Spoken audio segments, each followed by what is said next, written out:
بسم الله الرحمن الرحیم.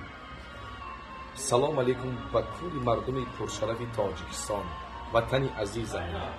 من هر یکی شما را با روزی بینیت صمیمانه بزرگی ماه شریف رمضان مبارکبادی میکنم. برادران، خواهران، مادران، پدران عزیز، در حق یکدیگر دعا کنید تا که ما همچون بنده خداوند هستیم یکدیگر بخشی بیند میکنیم. هر کس بخشیش هم پرسیده نمیکنه. این هم یک کسب است.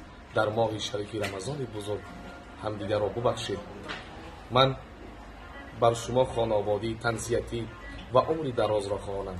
خدمتگار پدر و مادر باشید. مخلصان عزیز، برادران عزیز، همه شما را دوست می‌دارم. من با شما زنده هستم. من با شما آبرو گرفتم و من با شما زندگی را پیش میبرم. هر یک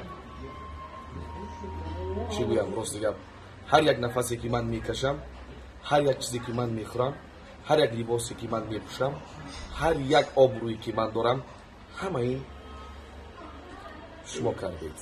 من می ندارم. یک بار دیگر ماه بزرگی، ماه شریف رمضان مبارک باشد. در خاک پای همه شما صدقه.